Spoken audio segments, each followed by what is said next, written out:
Big hello to all my young and smart friends out there. मी मानसी आपल्या आजच्या सेशनमध्ये तुमच्या सर्वांचे स्वागत करते. आज आपण जे चॅप्टर वाचत होतो, द फॉल ऑफ ट्रॉय, ट्रॉयचा पतन, हेचा नेक्स्ट पार्ट वाचूया. मागच्या पार्टमध्ये आपण पाहिलं की ट्रॉय कशा प्रकारे एक समृद्ध शहर आहे आणि चारीकडनं कशा प्रकारे ते सुरक्षित आहे. एक वॉल त्यांनी उभी केली आहे, भिंत उभी केली आहे, जी की इतकी स्ट्रॉंग आहे की त्याला कोणी हलवू नाही शकत, त्याला कोणी तोडू नाही शकत. आणि मागच्या साईडला जे आहे ते त्यांच्या पर्वत आहेत, तर म्हणजे की त्यांच्याकडे कोणी पण अटॅक करू नाही शकत. तर आता पुढे काय होतं, स्टोरी कशी बनते ते आपण आता वाचूया, द फॉल ऑफ ट्रॉय. तर आता आपण पुढचा पार्ट वाचणं सुरू करू. Thus, Troy was a strong city, strongly protected by its walls and strongly defended by its brave soldiers. तर अशा प्रकारे ट्रॉय जे आहे ते एक स्ट्रॉंग शहर होतं, मजबूत शहर होतं, strongly protected by it's walls. त्याच्या भिंतींपासनं एकदम मजबूतपणे ते प्रोटेक्ट होतं, सुरक्षित होतं. आणि strongly defended bye it's brave soldiers. जे तिथले जे ब्रेव्ह सोल्जर्स होते, बहादूर जे सैनिक होते, त्यांच्याकडनं ते लोक ते जे आहे स्ट्रॉंगली डिफेंड केलेलं अशा प्रकारचं एक स्ट्रॉंग शहर होतं.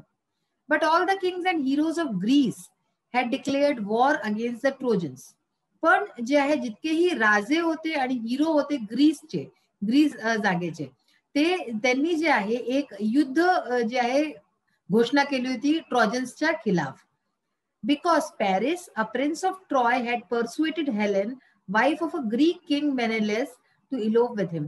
याचं कारण हे होतं की पॅरिस, जो की एक प्रिन्स होता, एक राजकुमार होता ट्रॉयचा, त्यांनी हेलन, जी की वाईफ होती, बायको होती ग्रीक राजा मेनेलसची, तिला जे आहे भलावून फुसलावून तिला पळावून घेऊन गेला होता तो, टू इलोप विथ हिम. तर तिला अशा प्रकारे तो पळावून घेऊन गेला होता त्या राणीला, ग्रीक एका राजाच्या राणीला पॅरिस जो आहे तो घेऊन गेला होता. तर म्हणून जितकेही ग्रीसचे महान वॉरियर्स होते, राजा होते, सगळे होते, त्या लोकांनी युद्ध छेडला होता ट्रॉजन्सच्या खिलाफ. He had brought her to Troy. तर त्यांनी तिला पळवून ट्रॉयला आणलं होतं. The Greeks wanted to take revenge on Troy for the wrong done to Menelaus. ते जितकेही ग्रीक्स होते ते लोक रिव्हेंज घेणं चाहत होते, बदला घेणं चाहत होते ट्रॉयच्या खिलाफ. जे त्यांनी मेनेलसच्या करता केलं होतं, गलत केलं होतं, त्याच्यासाठी ते लोक रिव्हेंज घेणं चाहत होते. They sailed to Troy and laid siege to the city.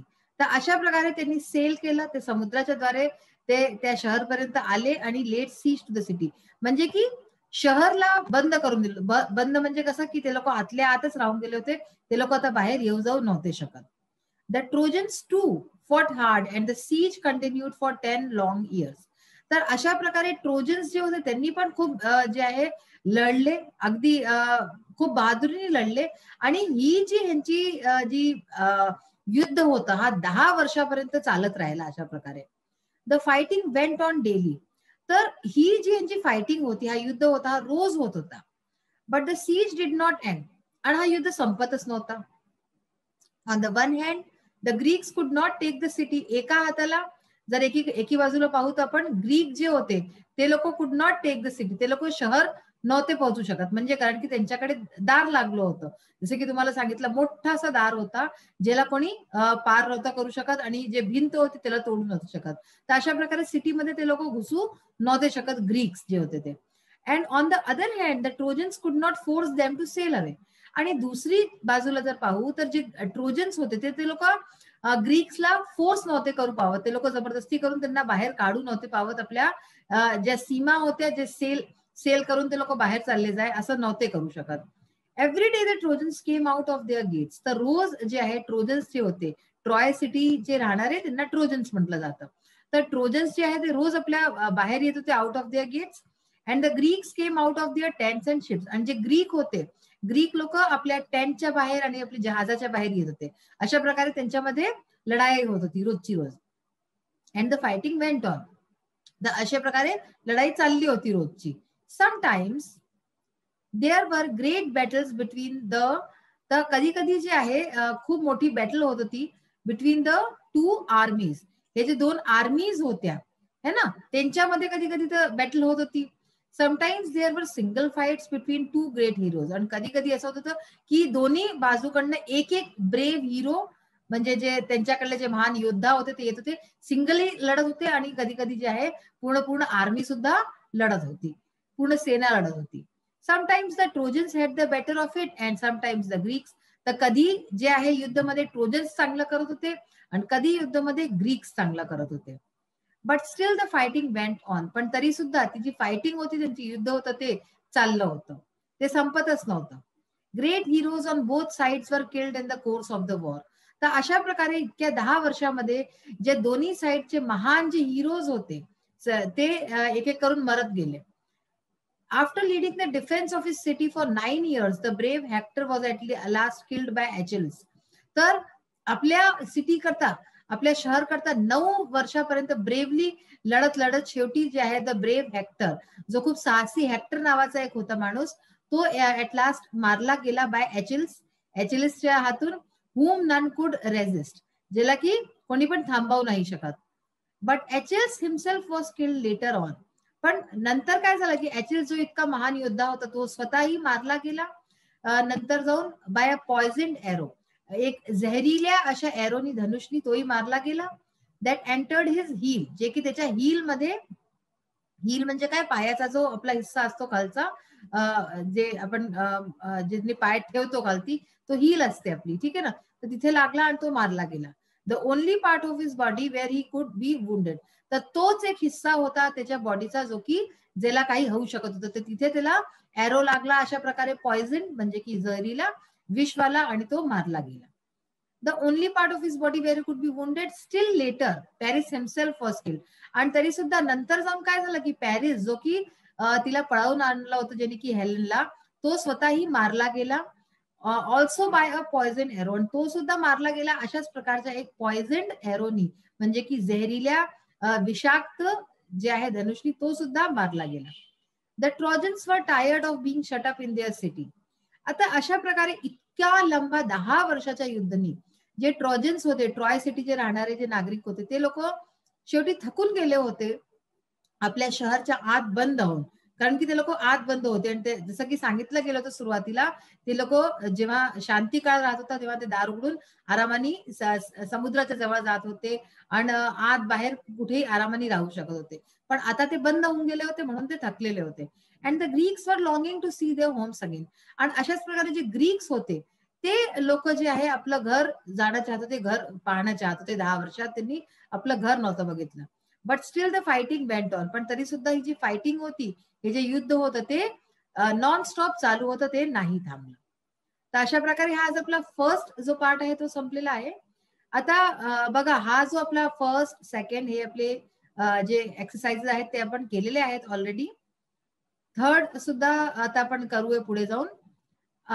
Next बघा, लँग्वेज स्टडी पार्ट मध्ये आपला हे सब्जेक्ट झालेला आहे. आज आपण जिरंड्स वाचूया लँग्वेज स्टडी मध्ये. हिअर वी सी, ही सेंटेन्स बघा, द फायटिंग वेंट ऑन. ठीक आहे ना, द फायटिंग म्हणजे लढाई चालत राहिली, याचा अर्थ हा राहिला. Here we see that the ING form of the verb fight. Fight काय आहे, हा एक वर्ब आहे, पण फाईट मध्ये आयएनजी लागलं, इथे फायटिंग होऊन गेलं. तर हा जो वर्ब आहे is used as a subject. हा एज अ सब्जेक्ट इथे युज झालाय, ठीक आहे ना. द फायटिंग वेंट ऑन, तर ह्याच्यात फाईट, द फायटिंग हा सब्जेक्ट आहे. In the fighting went on, it does the work of a noun. तर इथे हा काय वर्क करतोय, हा एका नाउनचं काम करतोय. हा फायटिंग इथे वर्ब नाही राहून हा एक नाउनचं काम करतोय. तर Wien the ING form of a verb is used as a noun, अशा प्रकारे जेव्हा कोणत्या वर्ब मध्ये आयएनजी लागतं आणि ते एज अ नाउन परफॉर्म करतं, एज अ नाउन ते काम करतं, तो it is non as a gerund or verbal noun. तर त्याला त्यावेळेस वर्बल नाउन किंवा जिरंड असं म्हटलं जातं. Read the following examples of gerunds. तर आता इथे पहा, काही एक्झाम्पल्स दिले जिरंड्सचे. Gardening is an art. Cooking is a science. I enjoy reading poems. I like reading more than writing. आता हे सगळे शब्द जर आपण वेगळे वाचू, गार्डनिंग, कुकिंग, रिडिंग, रायटिंग, तर हे काय आहे, हे आपण याला वर्ब म्हणू, है ना, की हे ऑल दीज आर वर्ब्स. पण इथे यांचा यूज कसा होतोय, यांचा यूज एज अ नाउन होतो. तर ऑल दीज आर जिरंड्स, ठीक आहे. तर हे जे आहे हे सगळे जिरंड्स आहे, वर्ब मध्ये आयएनजी लागलेला आहे.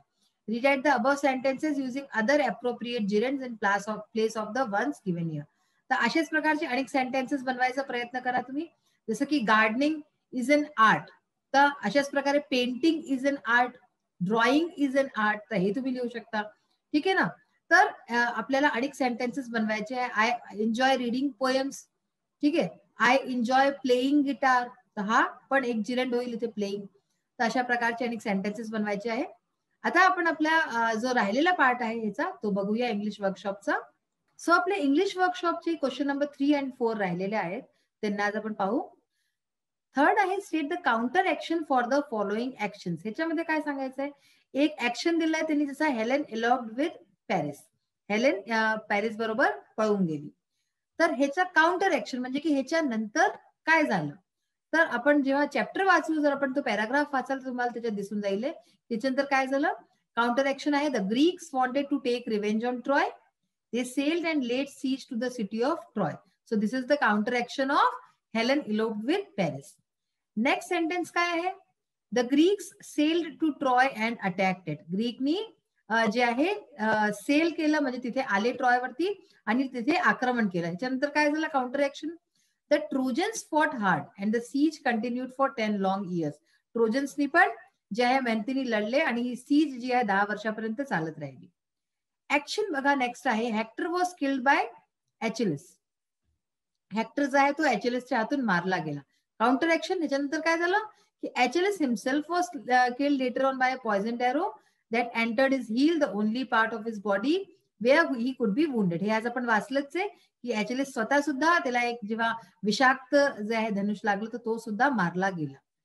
मग आहे action, the siege continued for 10 long years. 10 वर्षापर्यंत ही सीज आहे ही चालली. ह्याचं काउंटर ऍक्शन काय होईल, the trojans were tired of being shut up. 10 वर्षापर्यंत चाललं तर ट्रोजन्स थकले आपल्या शहरमध्ये बंद होऊन. And the Greeks deeply desire to see their homes again.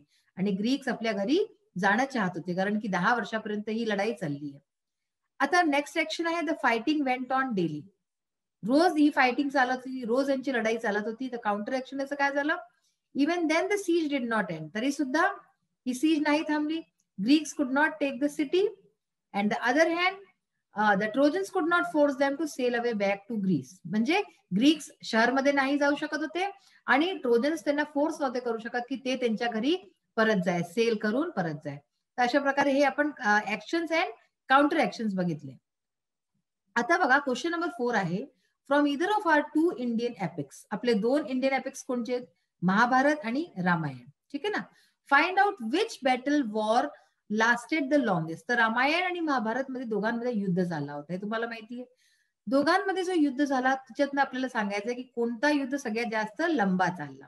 तर ऑफकोर्स महाभारतचा युद्ध लंबा चालला होता.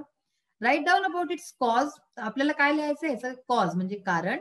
द एनिमी आर्मीज, शत्रू कोण होते म्हणजे की आपसात शत्रू कोण होते त्या त्यांनी आर्मीजचं लिहायचंय. इट्स हिरोज, हिरो कोण होते त्याच्यात. इट्स ड्युरेशन, किती टाइम पर्यंत चालला. अँड द फायनल आउटकम, शेवटी काय झालं. तर बघा आपण पाहूया महाभारत. कॉज, कारण काय होतं, Kauravas took position of the kingdom of Hastinapur forcibly. कौरवांनी काय केलं होतं, हस्तिनापूर जबरदस्ती जे आहे घेऊन घेतली होती, पोझिशन घेऊन घेतलं होतं त्याचं. आणि which rightfully belong to Pandavas. तर ते कोणाचं होतं, ऍक्च्युली पांडवचं होतं, जे की कौरवांनी हडपून घेतलं होतं. And they were not ready to give even an inch of the land to Pandavs. आणि ते तयार नव्हते की 1 इंच सुद्धा पांडवला परत दे. So it led to the outbreak of the war. आणि म्हणून हा जो वॉर, हा जो युद्ध झाला महाभारतचा म्हणून झाला होता. एनिमी आर्मीज कोणचे होते पहा, कौरव. कौरवांमध्ये कोण होतं, 100 कौरव ब्रदर्स म्हणजे 100 कौरवांचे जे भाऊ होते. And many friendly Kings like Shakuni, शल्य, कर्ण एक्सेट्रा विथ देअर आर्मीज. आणि ह्याच्याच बरोबर जे आहे शकुनी, शल्य, कर्ण हे सगळे त्यांच्या आपल्या आपल्या आर्मीज बरोबर त्यांनी पण हे कौरवांचा साथ दिला. आणि दुसरीकडे कोण होते, पांडव होते. 5 पांडव भाऊ होते, Kashiraj, king Drupad, king Virat, Dhrishtadyumna etcetera and their armies. हे लोक होते, राजा होते सगळे आणि यांची आर्मी होती. आणि तुम्हाला माहितीच असेल की कौरवांची आर्मी फार फार मोठी होती पांडवांपेक्षा. पण तरी सुद्धा युद्ध कोण जिंकलं होतं, ऑफकोर्स पांडव जिंकले होते, आपल्याला सगळ्यांना माहिती आहे. हिरोज बघा, हिरो कोण होते या युद्धाचे, पांडव होते. युधिष्ठिर, अर्जुन, भीम, नकुल, सहदेव, अभिमन्यू हा सुद्धा हिरो होता. आणि सर्वात मोठे श्री कृष्ण. तर ते हे सगळे हिरो होते. ड्युरेशन, काळ, किती काळापर्यंत चालला, the war lasted for 18 days. 18 दिवस पर्यंत हा जो युद्ध होता तो चालला. फायनल आउटकम काय झालं, शेवटी काय झालं, the war ended in victory to Pandavas, पांडवांची विक्ट्री झाली. All mighty warriors from Kaurava side except Ashwatthama were killed. अश्वत्थामाला सोडून जितकेही महान राजा होते सगळेच त्यात मारले गेले. And it was a complete ruin for them, पूर्ण त्या विध्वंस झाला, पूर्ण जे आहे ध्वस्त होऊन गेला कौरवांचं. पांडव्स रिगेन हस्तिनापूर, आणि पांडवांना हस्तिनापूर परत मिळालं. हे याचं फायनल आउटकम राहिलं. तर अशा प्रकारे आज आपण पाहिलं, पार्ट 1 आपण वाचून पूर्ण केला आहे. ट्रॉय मध्ये काय झालं आणि कशा प्रकारे फॉल ऑफ ट्रॉय आता कसा होईल. ऍक्च्युअल जो पार्ट आहे तो आता आपल्या नेक्स्ट सेशन्स मध्ये सुरू होईल, जेव्हा आपण सेकंड पार्ट वाचूया. तर तिथवरी stay healthy, stay happy, be fit. Bye for now. Thank you.